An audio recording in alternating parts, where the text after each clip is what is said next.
Hey, Fran fam, welcome to Life and Style with Francyne. I am your host, Francyne Walker, and happy first of the month of September. 4 more months in 2020.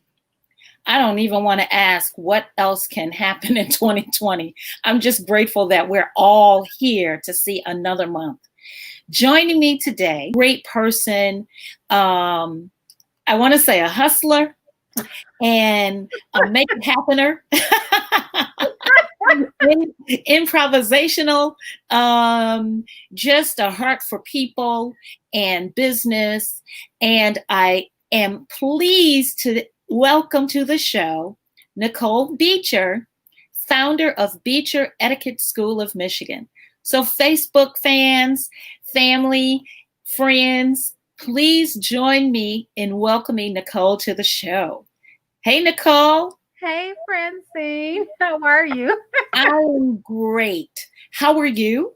I am well. Good, good. So, Nicole, let's talk about your journey and how you came to this space and place in 2020. How did this, you have been a businesswoman for a number of years, correct? That is correct. Okay. So let's talk about before the etiquette school and how you came to decide to open an etiquette school. So, yes, I actually started my first official business when I was 18, but of course I started at 13, right? Selling candy. So business has kind of always been a part of, I'd have to say, my blood. It's been a part of my family and my lineage. So business actually is nothing new. But of course, as you're in business, you spend time, you have peaks and valleys, and you have great wins, and sometimes you have, major losses depending on what's going on. But over the years, I've spent a lot of time in the area of leadership development, sales and marketing, personal and professional development, coaching employees across the world. I've had people work for me all over the world, literally. I spent some time working in Canada and different places like that. And what's interesting when we talk about my etiquette school is that my etiquette school was my vision while I was sitting in my high school Arabic class. And one of the things that I noted throughout school was that everyone didn't have the same opportunities that I had in terms of access or being invited to spaces or being asked to sit in places or just many of the opportunities that I had. And at one point I thought, I said, I wonder why there's a difference. I wonder why, some people get chosen and some people don't. And what I thought was interesting is that as I further kind of evaluated things, I realized something, and that was I was taught about etiquette and social graces and different things like that from a very young child. So learning social graces and charm and just how to speak and when to speak and stand and sit and, dining etiquette was really a part of my upbringing. And so what I realized was that, wow, I guess it does make a difference, because obviously there are some things and opportunities that I've had that do call for polished social graces and, understanding how to code switch and things like that.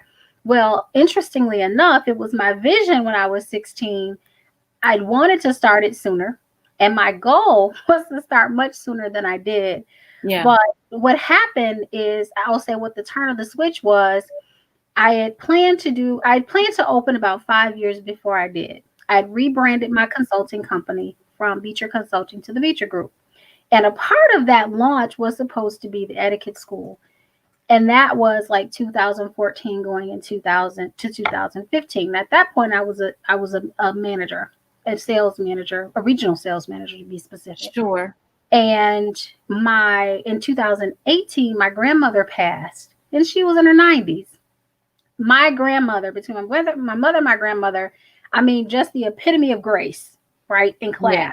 Yeah. And one of the things that I was so upset about was that I didn't do it when she was alive. I kept trying and trying and trying, but I was traveling so much. I said, okay, I got to do something. I said, my mom wasn't ill at the time or anything, but it was, if you're going to do it, you need to do it now for a couple of reasons. Number one, when I looked at where our youth were in terms of just getting that normal life skill teaching with social etiquette and social graces and public speaking and your dining etiquette and the posture, the polished look, yeah, we're challenged in that space, right?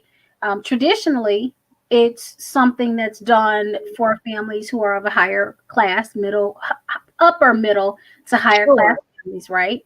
yeah, But I also noticed that some of the expense of those costs was exorbitant. Okay. So that meant if you were to participate in that, it wasn't like the back in the day, the Wendy Ward Charm School, which for some families might have been a bit expensive, but I even remember that, right? It's a lot more expensive. So what you may pay for a session or a day session is traditionally much more than some families could afford. And so I decided to move forward with launching that because after sitting, in addition to my grandmother passing, after sitting and interviewing so many individuals over the years, I was just like, okay, something has to happen here, right? yeah. What I noticed is that the society, and I'm not speaking of people specifically, but I've noticed that many people have kind of lost that just general, that kind of like general social graces, Yeah. just being kind, go ahead. I'm sorry. No, it's interesting you say that, because do you think that has a lot to do with the onset of social media? A lot of etiquette obviously comes by doing, Yeah. being exposed, being put in those positions and opportunities and events that call upon you using, once you've learned, those different lessons. However, if you're never in a situation like that, you don't really realize you need it. So what happens is you are socially awkward when you are thrust into those positions, in places, especially if your parents aren't going to if you're not going out to dinner, for example, and knowing which fork and which knife, and to sit up straight and wear a tie or wear a nice dress. Those It could elude a lot of children. So then we have social media come on, and so they're thrust in front of a screen. They're always on their phone and they're not going places that exposes them where they realize, hey, I need a little polish. Do you think that has something to do with the lack of social grace? Because it's not just children. It's Absolutely. adults. I think a couple of things. I think social media has absolutely changed the landscape. Yeah. I also think that, and I'm going to say this because our teachings are we teach etiquette, but under the auspice of life skills, right? So when you taught social graces, that's a part of life skills training, right? And I think what has happened is that when we look at the parents of our young people in some of the prior generations, there was a major push and focus for families to work, right? For there to be two parents working. So some of the time that was spent enforcing or ensuring that those things were done were lost. A lot of families don't sit down and eat together. So when you ask them, did you set the table today? That, some of our young people and some of our parents are like, well, what does that mean? And in terms of how to set a table and how to pass food, and just really realizing that at the dinner table is where you have time, you can discuss those things because you don't have time during the day. I think social media plays a major part because people feel comfortable saying anything, doing anything, not realizing that your social media presence should also speak to who you are, and it represents who your family, it represents your family. It does. It really does. It's so interesting that you bring up that piece, because I see a lot of cyberbullying. Mm-hmm. And I will just say this because it's still heavy on my heart, losing Chadwick Boseman. And I remembered seeing him, maybe it was in April, and he went live. I know it was in April because he was talking about Jackie Robinson. I think it was his birthday. He, of course, played Jackie Robinson in 42, which is how I fell in love with his whole person as far as an actor. Mm-hmm. And a lot of people were commenting on his weight. And I didn't think anything of it because I thought he was prepping for a role. However, just the number of people that were inquiring and it's like, okay, even if I thought something like that, because I was raised better, not better than someone, but I was raised to have some diplomacy, even on social media, like it's certain things. First of all, I was not going to post that picture, and second of all, it's like, I don't know. And I'm so glad I was not one of those people who's like, man, what's going on? How is, but it's those kinds of incidents that happen where if you have no diplomacy, if you have no social grace, if you have no tact, there's there's certain things you wouldn't say at the table, at anybody's table, right? So Absolutely. when you pull out the social skill part from the life skills and really emphasize that, it makes a difference, don't you think? Where Absolutely.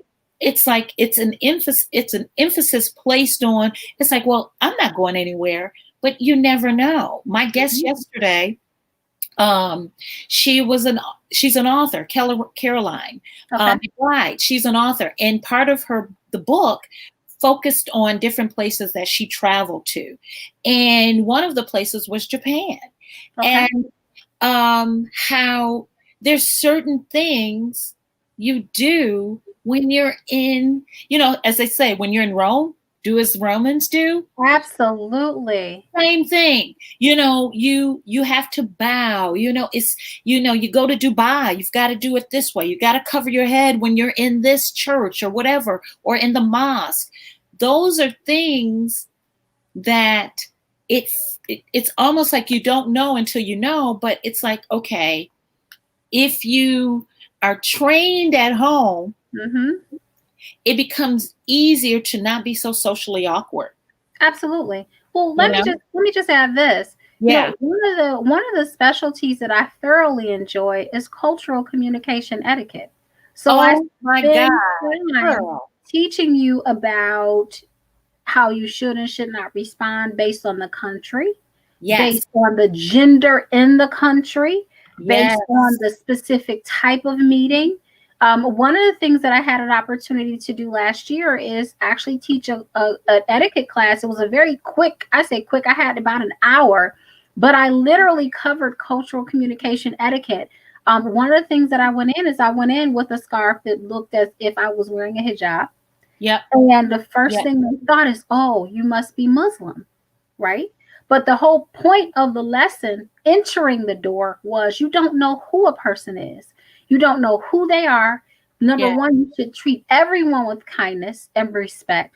The other part is, what if that is my religion and you had done something that was highly offensive? So you have to be conscious and cognizant of the fact that you could be sitting next to someone who has a completely different culture. This past weekend, we've been celebrating my twin's birthday. It was in August, it was the end of August. But, we had hibachi, right? And of course, at the end of the meal, I offered, everyone cake or whatever. And so the chef, you know, and I asked him, I said, "Will you have some?" He says, "No, no, no." But at the end of our conversation, we bowed to each other, and I just bowed to him. Well, and you know, someone looking may not have understood, but we understood it was a cultural thing. It was a respect. Well, Absolutely. I understood that. And thankfully, you know, I did understand that, but you know, I was acknowledging the things that he had done, number one. And then number two, that I understood and really being respectful to him at the end of that contact. And I think that one of the reasons that we do have so many challenges today is because when you think about where we live, we're a melting pot. Sure. Right? And so we have all of these different cultures that are intermixed and intertwined, right? And so if you're not taught, you know, what to say, what not to say, you could miss a deal. You could be fired. You Yeah. could lose friendships. One of the things that I often say when I teach a cultural etiquette class or cultural communication etiquette is, once I finish, you will now understand if you've been looked at an awkward way, why? You will now understand how to greet an individual, and you'll understand things that could offend your neighbor. And I Sure. think because of social media and really the onset of it, and individuals not having that training or class, or having had in home teachings around general courtesies and social graces, I think Yeah. it exacerbated some of the challenges that we have with the bullying. That's my opinion. That's just what I think. I agree. I agree. I think because if you are having those conversations at home Mm-hmm. over dinner, Mm-hmm. and you know, it doesn't have to be laid out, you know, pier one, you know, Mm-hmm. uh the table runner and the burners, and you know, that's beautiful. It could be just for you, two, three people sitting at a table, Absolutely. you know, but just the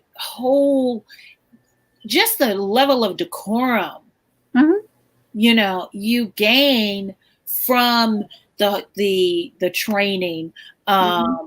which probably I can say, I can speak to my mom, who was okay, sit up straight, you know, Mm-hmm. uh, don't eat with your mouth, you know, open, you know, seafood. No, you know what I mean? It's Mm-hmm. those kinds of things, but it's like when you are in other this melting pot that we're Mm-hmm. all flowing through, you know, because at the end of the day, we're all interconnected, We are.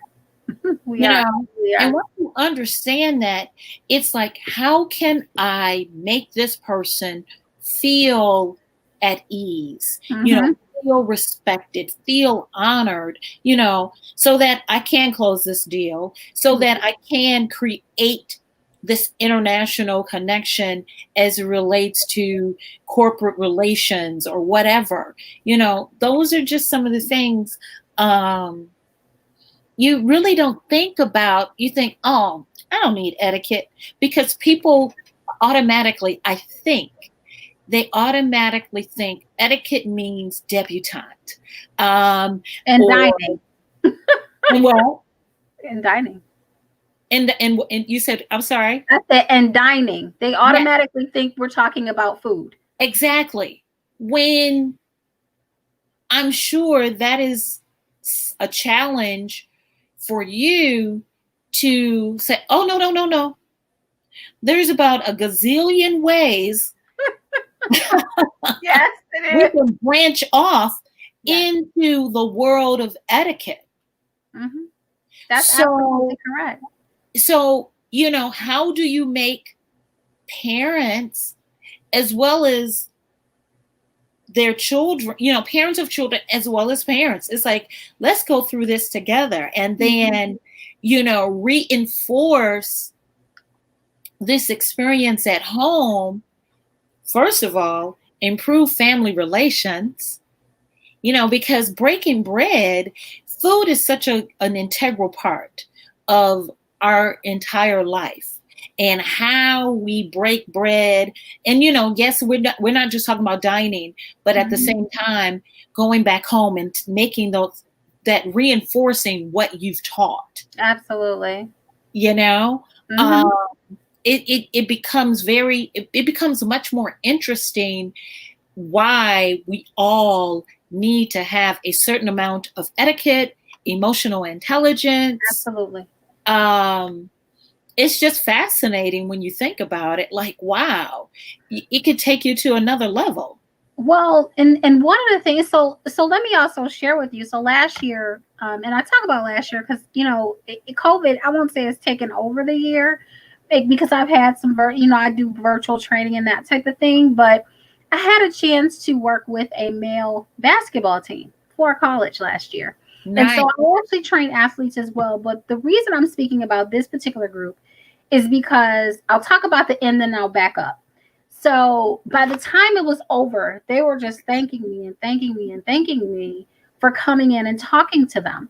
Well, one of the things that I said to them at the onset is, understand something. If you're drafted, one of the first things that you receive is etiquette and social graces training. You're taught what to say, what not to say, how to dress, when to, allow someone else to speak. You're taught how to act. And they were like, wow, really? And I said, yes, that's a part of the onset of you changing, I would say, the world that you live in, right? Because your world changes. And we went over things such as, even the dating part of being an athlete, what that looks like, things that you shouldn't say. Power words. I have a power word segment where we specifically have everyone introduce themselves and explain themselves with 3 words. Tell me about yourself in 3 words. And by the time we end that segment, everyone's changed, because now they're realizing the words I use to define who I am is how I can be perceived, which could possibly be negative. That is also a representation of who I am and who I represent. So, and that's a part of social graces, poise, grace, etiquette, because it's, when you're talking about yourself, you're talking to yourself, right? So that's a part of it as well. The other part is the fact that with parents, sometimes they're not realizing, and I've encountered this a lot. Oh, I'm fine. I'm good. And so my question to them is, so how do you handle yourself with your leader? How do you advocate with yourself, with your leader? How do you advocate for yourself with your friends? Do you advocate for yourself? What does that look like? Do you speak publicly? Do you lead meetings? And so then the conversation changes to, wait, what? Yeah. And one of the things that I say to them is etiquette. And when I explain, and I say to them, social graces and etiquette are really basically a set of rules that society judges you by. So every time you set out to advocate yourself, you're judged by how you advocate for yourself. When you advocate for your children and you represent them, you're judged by that. When you have conversations with individuals that you've never met, they've judged you within seconds of meeting you. So all of these things, when I talk to parents and some of my adult students, they're like, wow, I just never thought of that. I'm like, yeah. Well, the other part is, and I tell them this, understand, people judge you based on perception. They sure do. They sure do. So before you even speak, you're judged. So if they talk, the saying, they say, someone's already, judged you or basically has a perception of you within 30 seconds of meeting you. Well, just imagine if you have training and you're polished and you're poised. That's the first perception that they get. Or when you sit down, and why you like, if you didn't have that, people are less apt to try you, when you come in with that poise. Trust me, I know. Absolutely. But when you come in with that poise and you talk about advocating, my sister dragged me to the PTO meeting for my niece. Come on, let's go.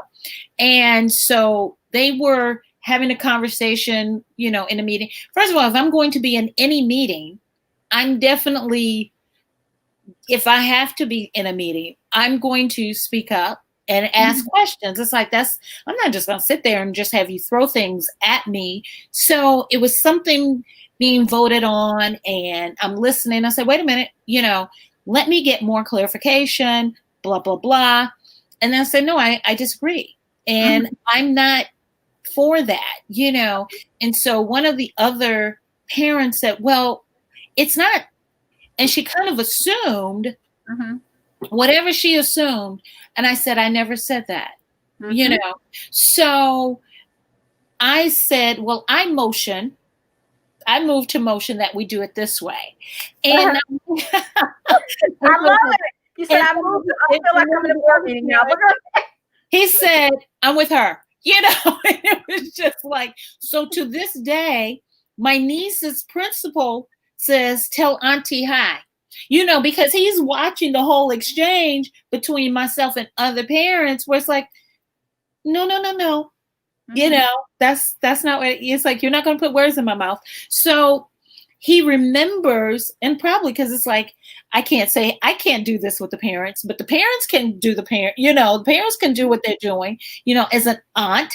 But so he always tells my niece, tell Auntie, and tell your mom and your auntie I said hi, tell Auntie, so that is so important, when teachers come back, well, Johnny isn't this, June isn't that. It's like, well,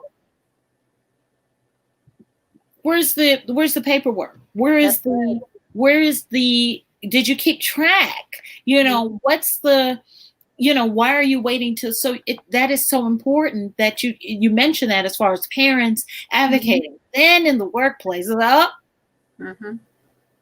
that's a whole different conversation. Okay. A whole different. I mean, we could devote half an hour just to workplace communications. Maybe we should have a segment that goes where we talk about 10 tips for improving. I think we should, Nicole. I really think we should. I think we should do that. 10 tips on what? I didn't mean to overspeak, but 10 tips. 10 tips on improving workplace communication. I mean, because right now, see, because I'm home, I'm not in corporate America anymore. But when I was, and when I would encounter people, and I would have to say, I need you to check your tone. I don't have a tone. I said, you're not on the receiving end. That's right. Because you decoded the message, the way the message was decoded is different than how the sender perceived that the message was being sent or delivered. And so, and sometimes I think it's hard for people to advocate for themselves because specifically, and I'm going to put this out there, especially when you are Black. That's true. This is true. This is very true. When you advocate, sometimes it could be decoded, perceived, misperceived as being difficult. That is correct. And it's like, I'm not being difficult for speaking up for myself. I'm not the angry Black woman for advocating for myself and telling you, no, you need to get off my foot. Oh, you're fine. No, I think you need to get off my foot before, I'm not, it's like, I'm not going to push you off, but the transaction is going to happen. So I think it's very important that maybe we revisit that because it's certainly so many facets. Now I'm even, refamiliarizing myself, having this conversation with you, so many facets of etiquette and social graces. We think it's just all about setting the table, as we were talking about, and it's like, no, we're looking at the world relations right now. First of all, we can't even go anywhere. How about that? We're not even welcome. How about that? anywhere. So hopefully the world will open back up, you know, and we're no longer the laughing stock country. This is right. And you know, it's just so important. I think you're doing a fabulous thing. And as Tamika says, this is awesome and much needed in our community. Caroline, my guest from yesterday, she says, great guest. I can learn from her. She was the author I was talking about. She travels all over the world and opens up restaurants. Nice.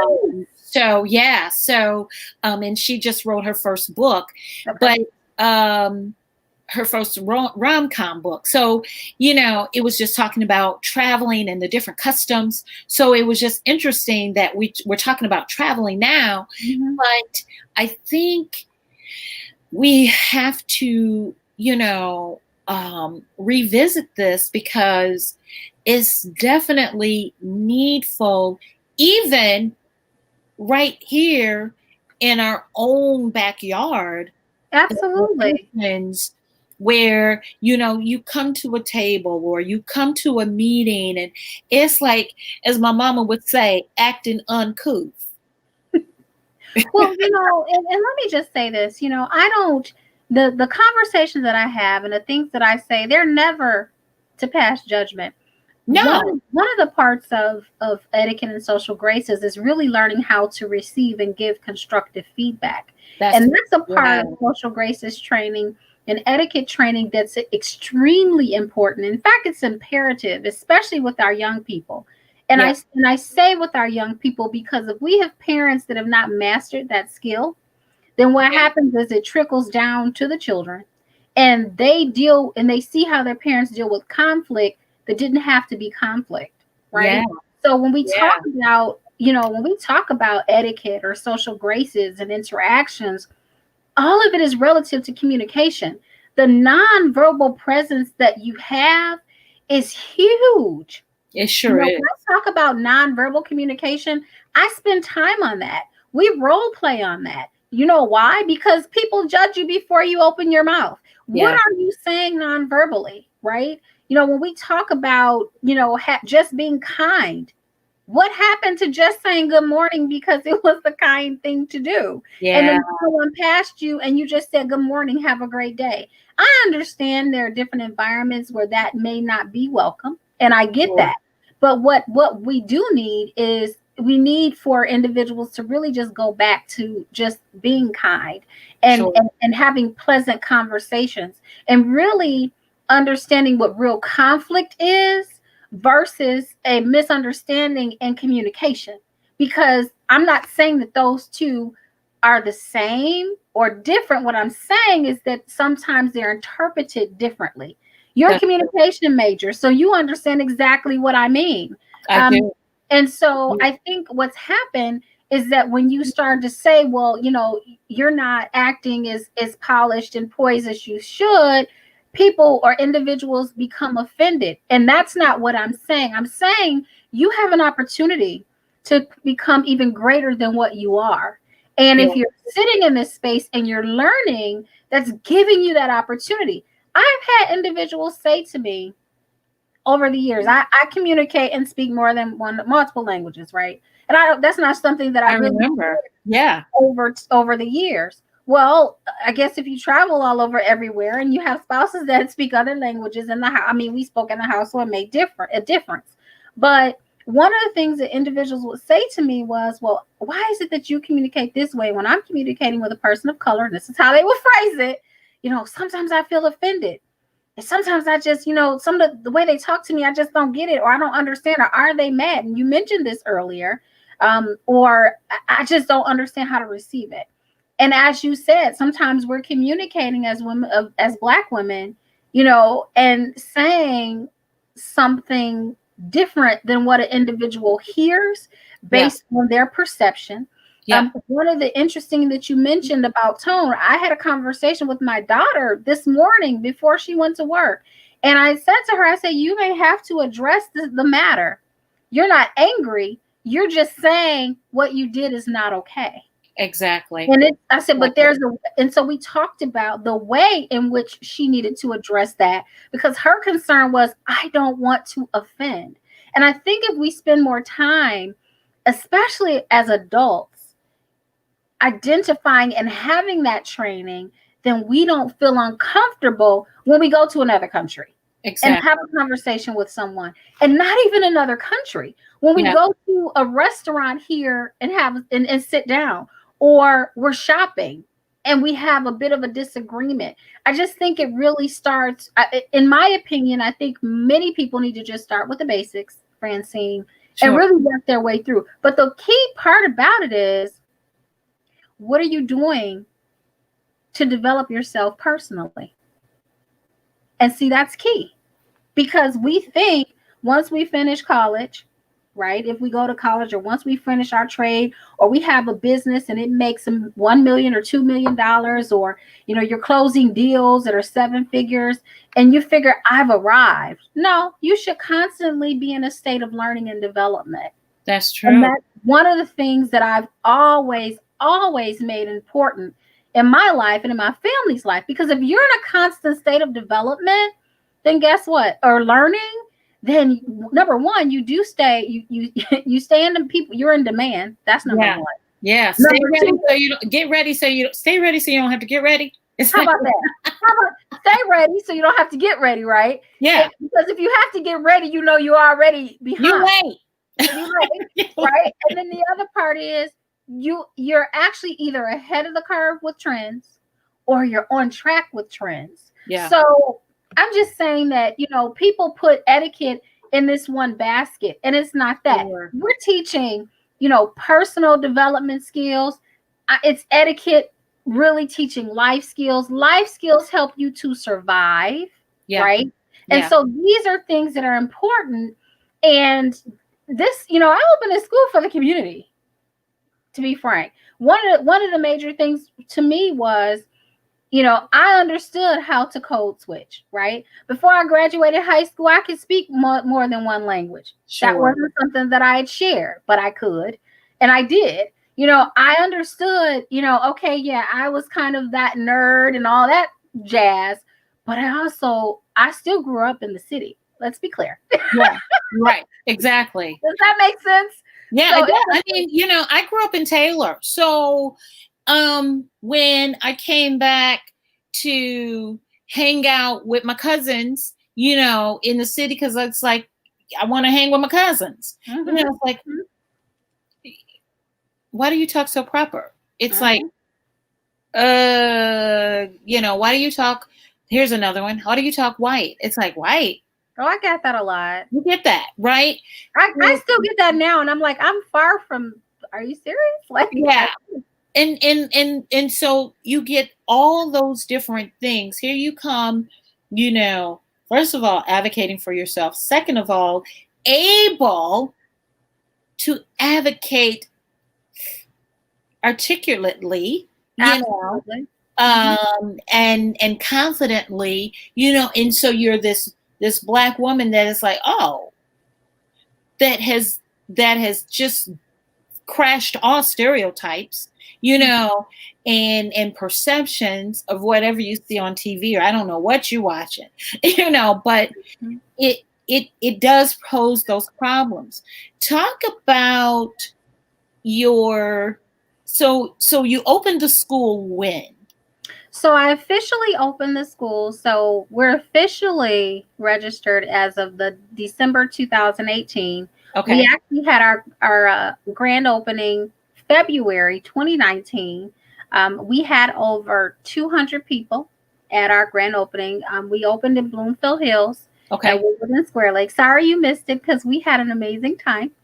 Yes. You know what? I was working. I do remember. It was a weekend, Yep, I was working, so I know I missed a fabulous time. When I tell you it was amazing. Like I was, one of the things I was concerned about is because people were like, really, like I've got to drive all the way there. I'm like when I tell you it was just over 200 people that came through, literally. Sure. And I don't even, and the space in Bloomfield Hills is much smaller than the space I have in Southfield. But it was, I mean, we had, in terms of my space. Sure. And then in this year, March 14th, we had a ribbon cutting for my Southfield Lathrop location, and literally was very intimate. I had the ribbon cutting and literally had to close the day after because of COVID-19. COVID. Yes, I was just thinking, and then COVID happened. So talk about the challenge and how you pivoted from the challenge everybody was met with, when the world shut down the middle of March. Woo! Well, so let me say this. I was first of all, it was frustrating because I had over 260 people RSVP. So and we ended up having an intimate group of about 20 because by that time COVID had hit really hard, right? Yeah. And it was but it was very intimate and I really liked it actually. We did have to close our doors, which meant we had to move training online. And yeah, we've had some challenges. We've had some challenges with enrollment. I've relaunched the cost of our training program, at least our workshop, our 2.5 to 3 hour workshops, and charm school training. It has been, I won't say a rebranding, but we're back open with, we're COVID ready. So essentially it led to virtual trainings with very, very, very limited face-to-face interaction. We did have tours, but those individuals that did come were required to wear masks, which they still are. We have gloves, we have hand sanitizer. We were blessed by DTE Foundation to receive 2 boxes of PPE, personal protection equipment from DTE. We still need some, but we were blessed with that. We've had a few on-site trainings since then, but we're really ramping back up for that. Thankfully, I have a 3-room suite. And our Southfield location is our main training location for Oakland County. So and I gotta share some things with you. Hold on, let me tell you. So I'm excited about this, but that's awesome. It is. Our location is beautiful. I wish you had pictures, but I've got video online. But the location is beautiful. But this is what's interesting. So in the process of all the hysteria, we've actually become a vendor for Oakland County. We received a grant, a large grant actually, a nice size grant. Nice.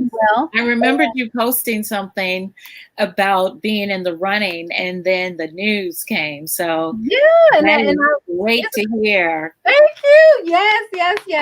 The one we applied for was highly competitive. They made sure we knew that I knew that.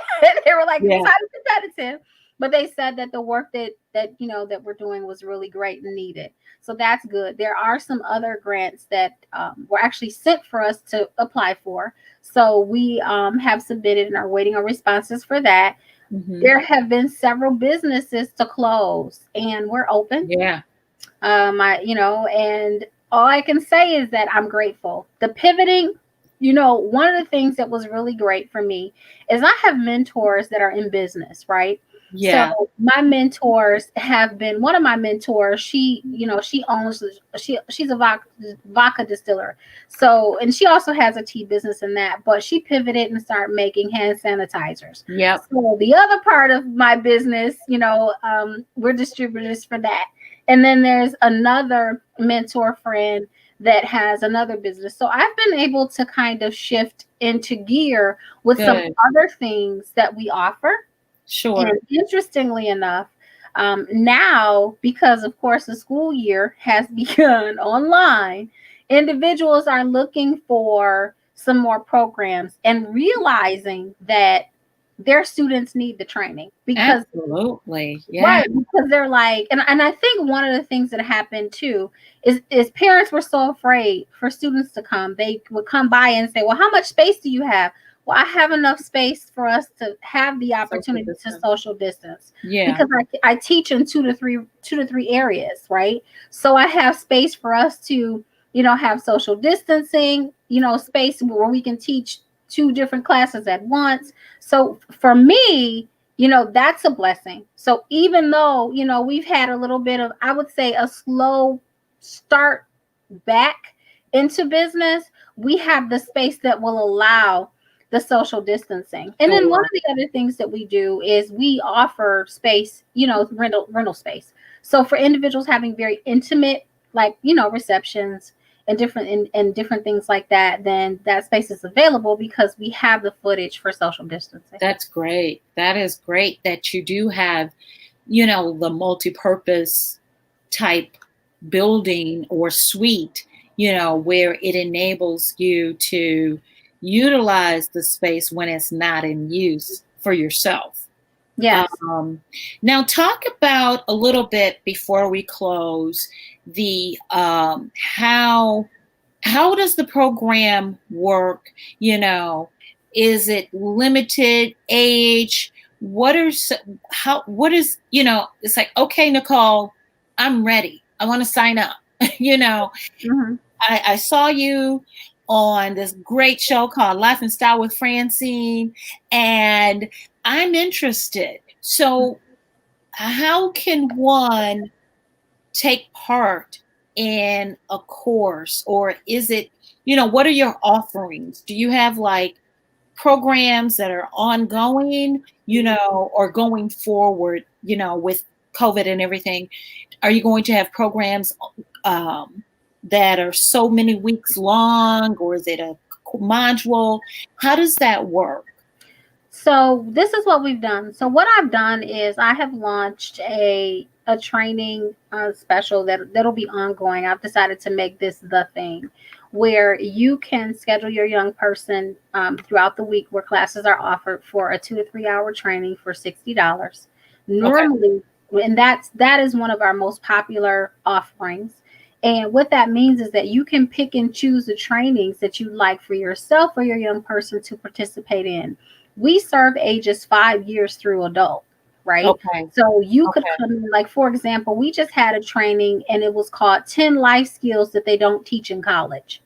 When I tell you the class should have been full, I'm sure soon it will be with everything going on. That Sure. was in person and virtual. And then, we also have training set for Charm School where there's a 6 week program. So you could, let's just say it's your daughter and your daughter has friends. Literally, they could all enroll in Charm School. That particular program, however, is for 6 weeks. It's $350, and then you would pay for. I mean, you can make payments, but you'd have your child will be taught every week for 6 weeks, once per week, and they Okay. will be given a specific topic. They will be sent home with homework, and they'd be sent home with hands-on assignments aside from written homework, right? So they would be implementing the skills that they learned during the trainings at home. And then we also have a course called the Polished Professional. That course is Nice. being held throughout the month, a couple of times a month. So that's an ongoing course in which a professional can come in and say, which many have said this, I need something so I can polish my skills. I need to be and look more professional, right? So Sure. we have that. And then we also have adult finishing school. That is also a 6 week process. Now, because I've trained individuals who are delegates who represented various different traveling, representing maybe the U.S. or different states or different things like that, I do offer one-on-one trainings. That's something that you can, send us a message and we can set that up for you. And those classes would literally be scheduled either in person or virtually, and you'd be Yeah. training one-on-one because everybody's not comfortable with, you know, public speaking or, being taught, how to properly cut food. And I actually spend the time teaching you. So we go over, how do I cut, my meat when I'm out? How do I hold my glass? Which one is a wine glass versus just a water glass? And those types of things. So Sure. that's how we're scheduling things. There is a segment coming up And this is for families, and this is really huge, talking about estates, wills, and trusts, where I have an attorney that actually is teaching you how to set up, to develop your own will. And then when you leave, you'll have a fully executed will as well. So I've got some really great things underway. It sounds amazing. I'm so proud of you, and I'm glad we actually finally, I knew, I was going to eventually have a conversation with you and have you on the show. And it's a perfect time. We're gearing back up. Although COVID had us quarantined, now it's going to be cold again. Sad face. And this is certainly an opportunity to take a virtual class. Obviously, virtual is not going anywhere. No. And it's been around, virtual classes, but now the emphasis is like, wait a minute, we can save this much money. And, you've got so many virtual conferences and things like that are enabling us to learn things that we would have had to get a ticket, hotel, airfare ticket, hotel, food, all of that just to learn. So to have an etiquette school right here in the midst, in the mitten, is a great thing. Where can people contact you? Where can they find these classes and offerings? So our classes are online at Beecher Etiquette School-mi.com, or you can Google Beecher Etiquette School of Michigan. We are in the top 5 when you're searching. Okay. All right, SEO. How about that? There is no other etiquette school of our kind. The great thing about what we're doing, though, is I'll be setting roots. I plan to set roots in our first area, which would have been New York this past summer, because we had planned for the Etiquette and Life Skills Conference. However, I am planning to set up a virtual conference for fall of this year. But if you Google Beecher Etiquette School of Michigan, you'll see what's going on. Go to our contact page if you just have general questions, and send us an email. Okay. We are there. We are in the office Monday through Friday during the week. We typically open the door to the public around noon. So even though we're back open, we do have reduced hours during the week. So like 12:30 to 5:30 in the office. And then unless there's a class that night on site, other than that, we're available by phone. Okay. All right. Thank you so much, Nicole. Thank you. Really learned a lot about the school, about what you're offering, and what you're doing is a wonderful thing. That we can all, even myself, we can all stand to grow and learn and become even more of who we're meant to be, and just, do it with social embrace. And I agree. Let me say this to you, Francyne. I'm still learning. I'm still growing. One of the things, one of my goals was to be in a position, and let me just say this, as a leader for over 20 years, I've hired thousands of people. And when I look back at some of the commendations or even things that individuals who worked for me post on Facebook, I realized that I've been a teacher and a trainer and a coach for many, many years. So my goal is to impart the things that I have learned and been privy to and have been blessed to know with those that come through the door. So, share our information, refer people. I definitely would love to partner with you on some of the trainings that we have. It's been my pleasure, and I really appreciate your time today. I appreciate you. This is, I love anything that makes us, more polished and more, together. One of the things that I am interested in is communications coaching, because a lot of times people are just not confident in their thought process and in their articulation and just their thoughts, and putting them, thinking about what it is you want to say and how you want to say it, and then being confident in what it is, you need to say. And one of the things that I'm seeing as a barrier, and we probably touched on that, is when you have been in situations where learning had a component of shame, Yes. it makes it more difficult to receive the lesson. And so you rebuff, you push back because you're anticipating you're going to be shamed for not knowing. So Right. it's harder to receive that constructive criticism when it really is constructive. I'm not talking about, someone who's being malicious and trying to throw shade. Then you shouldn't be in business. I'm speaking of when that person, whether it's a coach, a teacher, an instructor, a mentor, has your best interest at heart, it would behoove us all to kind of say, okay, I'm safe here.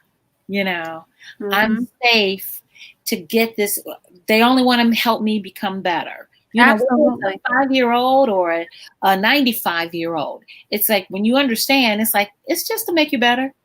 It it's is. not to tear you down. It's not to break you down. You were talking about that, as far as the judgment. It's like, no, this is not judgment. This is, let's assess where you are so that we can determine where you're going. Absolutely. But you know what? You hit the nail on the head. And that's one of the reasons the school is so important to me. And that's one of the reasons why I have really remained focused on keeping the doors open, and really growing. Last year we had an opportunity. We trained over 500 students last year. 500. That's amazing. And I literally move going forward and double exponential growth. But it's been really great because one of the things that they would do was come back and say, I used what you taught yesterday, and this is what happened. Yeah. Communications training reduces conflict, Francyne. It sure does. Like, yes. Yeah. It does. And that's needed. Let's roll it back. It's like, okay, that's why you have mediation and, where it literally, it's the Bible. A soft answer turns away wrath. So, thank you. The Beecher Etiquette School -mi.com is the website. Yeah. We will definitely have to have you back on the show. This is definitely useful information, but we could delve even further, just providing some tidbits to pique potential students' interest in enrolling and learning, because you talked about so many different modules and courses that we can all benefit from them all, even just doing it as a refresher. I think so. I'd love to do that. We could do that, and definitely just offer tips and strategies. I'd love to come back and really partner with you on that. I think it would be great. I think so. I think it would be great, and I'd be more than happy to do that with you. Okay. Thank you so much, my dear. Love you. I'm so proud of you. Finally got it done. The best in the first day of September, kicking it off positively, social and grace with you. Good luck. Anything I can do, please let me know. We are rooting for you. We're rooting for the success of Beecher Etiquette School of Michigan. We're rooting for the success of your students, ages 5 to 95, and everything that you're doing. Congratulations on the well-deserved grant. Good luck on other, endeavors and grants that you are looking to be the recipient for. Again, let us know. Thank you so much, and we will talk to you guys soon. We will talk to you soon. Not you guys, talk to you soon. So thank you, girl. Thank you. My pleasure. Chat soon. Bye. Ciao. Wow. That was a great conversation. Again, we all can use some etiquette training, some social and grace. It's not just about dining. It's not just about setting the table. I appreciate Nicole for coming on and talking a little bit more about the school. And so that concludes our show. You definitely are welcome to check us out and take a look at some of the things that we've got going on. If you'd like to be a guest on the show, don't forget to drop us a line at lifeandstylewithfrancine@gmail.com. You can follow us at Francyne Walker TV on Instagram, and you can like our page, Facebook page, Life and Style with Francyne. And please, all of our shows are uploaded to my Facebook page as well as my YouTube page. So if you missed, you can definitely go back and do the replay. Thank you once again for joining me, and I will see you next time, and have a great evening. Talk to you soon.